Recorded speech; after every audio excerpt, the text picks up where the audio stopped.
ಬೆಂಗಳೂರಿನಲ್ಲಿ ನಾನು ಬೆಂಗಳೂರು ಮಿನಿಸ್ಟರ್ ಆಗಿದ್ದಾಗ ಎಲ್ಲ ಶಾಸಕರನ್ನೆಲ್ಲ ಕರೆಸಿದ್ದೆ. BJP, ಜನತಾದಳ, ಕಾಂಗ್ರೆಸ್ ಪಾರ್ಟಿ ಎಲ್ಲ ಶಾಸಕರನ್ನೆಲ್ಲ ಕರೆಸಿದ್ದೆ. ಕರೆಸಿ ಬೀದಿ ವ್ಯಾಪಾರಿಗಳ ಬಗ್ಗೆ ಚರ್ಚೆ ಮಾಡಿದ್ದು. ಎಲ್ಲರ ಅಭಿಪ್ರಾಯ ಒಗ್ಗಟ್ಟಿನಿಂದ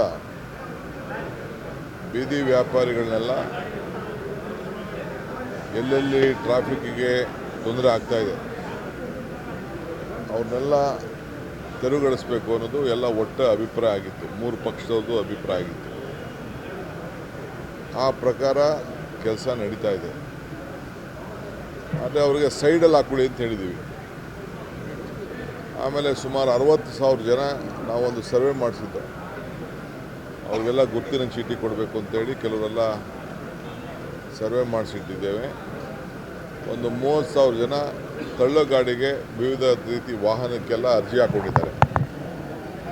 ಅದು ಕೂಡ ಈಗ ಟೆಂಡರ್ ಕರೆದು ಅವ್ರಿಗೆಲ್ಲ ನಾವು ತ್ರಿಚಕ್ರ ವಾಹನಗಳನ್ನು ಕೊಡಲಿಕ್ಕೆ ಆಲ್ರೆಡಿ ಎಲ್ಲ ವಾಹನಗಳನ್ನೆಲ್ಲ ತರಿಸೋದು ನೋಡಿದ್ದೇನೆ.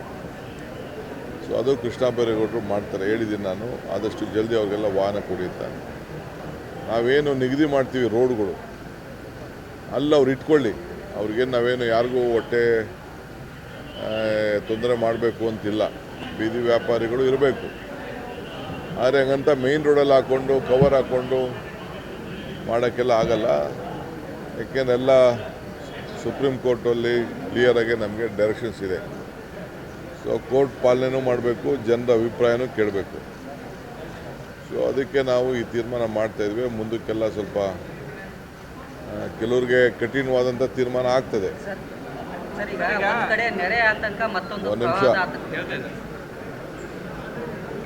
ನಾನು ಮಾತಾಡ್ತಾ ಇರೋದು, ನೀವು ಮಾತಾಡ್ತಾ ಇರೋದು ನೀವು ಮಾತಾಡ್ಕೊಳ್ಳಿ. ನಾನು ನಿಮಗೆಲ್ಲ ಉತ್ತರ ಕೊಡಲ್ಲ. ನಾನು ಹೇಳಿದ್ದೆಲ್ಲ ಹೇಳಿದ ಮೇಲೆ ಆಮೇಲೆ ಮಿಕ್ಕಿದೆ. ಸೊ ಅದಕ್ಕೆ ನಿಮ್ಗೆ ಇಷ್ಟ ಆಗಿದ್ದಾಗ ಮಾತಾಡಬೇಕು ಅಂತ ಹೇಳ್ತೀರಾ. ನಾನು ನಿಮ್ಗೆ ಇಷ್ಟ ಬಂದಾಗ ಮಾತಾಡೋಲ್ಲ. ನನಗೇನು ಇಷ್ಟ ಇದೆ ಅವೆಲ್ಲ ತಿಳ್ಕೊಳ್ಬೇಕು ನೀವೆಲ್ಲ. ನಾನೆಲ್ಲೂ ಮೀಡಿಯಾಗೆ ಅಡ್ರೆಸ್ಸೇ ಮಾಡ್ತಿಲ್ಲ. ಇಲ್ಲಿ ಏನೋ ನಿಮ್ಮ ಗೌರವ ಕೊಟ್ಬಿಟ್ಟು ನಾನು ನಾಳೆ ಫ್ರೆಂಡ್ಸ್ ಅಂತ ಬಂದಿದ್ದೀನಿ. ಸೊ ಈ ಬೀದಿ ವ್ಯಾಪಾರದ್ದು ಈ ರೀತಿ ತೀರ್ಮಾನ ಮಾಡಿದ್ದೇವೆ.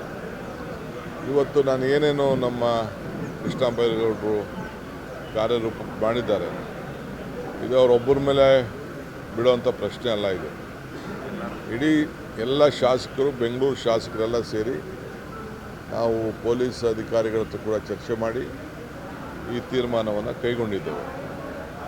ಸೊ ಅವ್ರಿಗೆ ಆಲ್ಟರ್ನೇಟಿವ್ ಸ್ವಲ್ಪ ಸೈಡ್ ರೋಡ್ಗಳು, ಬೇರೆ ರೋಡ್ಗಳನ್ನ ಕೊಡ್ತೀವಿ. ಬಟ್ ಅವರು ವ್ಯಾಪಾರ ಮಾಡ್ಕೊಂಡು ಸಾಯಂಕಾಲ ಹೋಗಬೇಕು. ತಳ್ಳ ಗಾಡಿ ತೊಗೊಬರ್ಬೇಕು, ಇಟ್ಕೋಬೇಕು, ಹೋಗಬೇಕು. ಅಲ್ಲೇ ಟೆಂಟ್ ಹಾಕ್ಕೊಂಡು ಕೂತ್ಕೊಳ್ಳೋಕ್ಕಾಗಲ್ಲ. ಸೊ ಎಲ್ಲ ನಾಗರಿಕರಿಗೆಲ್ಲ ಅವರವರ ಬದುಕು, ಅವರವರ ಪಾಪ ಆಸ್ತಿ ಮುಂದೆ, ಮನೆ ಮುಂದೆ ಹಾಕ್ಕೊಂಡ್ರೆ ಯಾರು ಸುಮ್ಮನೆ ಇರ್ತಾರೆ. ಅದಕ್ಕೆ ನಾವು ನಿಗದಿ ಮಾಡ್ತೀವಿ. ನಿಗದಿ ಮಾಡಿದ ಪ್ರಕಾರ ಅವರು ಮಾಡ್ಕೊಂಡು ಹೋಗ್ಬೇಕು. ಹೇಳಿ ನಿಮ್ಮ ಪ್ರಶ್ನೆ. JB ಎಲೆಕ್ಷನ್ ಆಗಸ್ಟ್ ಎಂಡಿಗೆ ಮಾಡೋಣ ಸುಪ್ರೀಂ ಕೋರ್ಟ್ ಹೇಳಿತ್ತು. ಅದ್ರಾಗೆ JB ಅಧಿಕಾರಿಗಳು ಸುಪ್ರೀಂ ಕೋರ್ಟ್ ಮೊರೆ ಹೋಗಿದ್ದಾರೆ. SIR ಕಾರಣಕ್ಕೆ ನಮ್ಗೆ ಡಿಸೆಂಬರ್ವರೆಗೂ ಕಾಲಾವಕಾಶ ಕೊಡಿ ಅಂತ.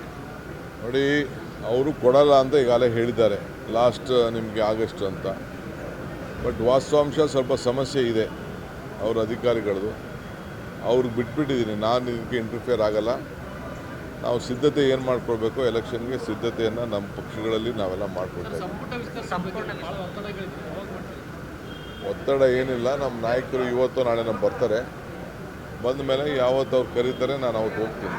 ಸರ್, ಬೆಳಗಾವಿಯಲ್ಲಿ RSS ಸಭೆ ಆಗ್ತಿದೆ. ವಾರ್ಷಿಕ ಪ್ರಾಂತ ಪ್ರಚಾರಕರ ಸಭೆ ಆಗ್ತಿದೆ. ಖರ್ಗೆ ಅವರು ಹೇಳ್ತಾರೆ ಅನುಮತಿ ಇಲ್ಲ, ಪದದಿಂದ ಮಾಡಬೇಕಾದ್ರೆ ಕಡ್ಡಾಯವಾಗಿ ಅನುಮತಿ ಪಡೆಯಬೇಕಂತೇಳಿ. ತಾವೇನು ನೋಡೋಣ, ನನಗಿನ್ನೂ ಅದು ಮಾಹಿತಿ ಬಂದಿಲ್ಲ. ಈ ಪೇಪರಲ್ಲಿ ಬರೆದಿದ್ರೆ ಅಷ್ಟು ಮಾತ್ರ ಗೊತ್ತಿದೆ. ವರದಿ ಕೇಳಿದ್ದೀನಿ.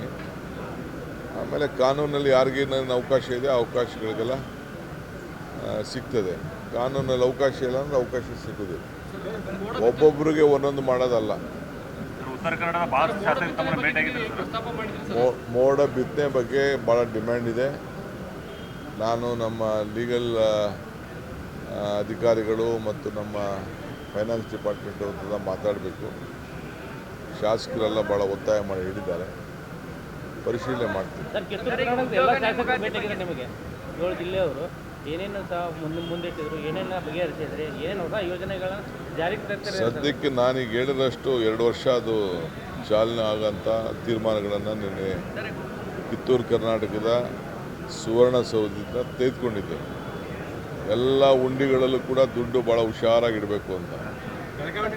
ಬೆಳಗಾವಿ ನಗರಕ್ಕೆ ವಿಶೇಷ ಪ್ಯಾಕೇಜ್ ಕೊಡ್ತೀರಾ? ಈ ಹಿಂದೆ 100 ಕೋಟಿ ರೂಪಾಯಿ ಕೊಡುವಂಥ ಸಂಪ್ರದಾಯ ಇದೆ. ಈಗ ಬಂದಿದ್ದೀನಿ ನಾನು ನೋಡೋಣ.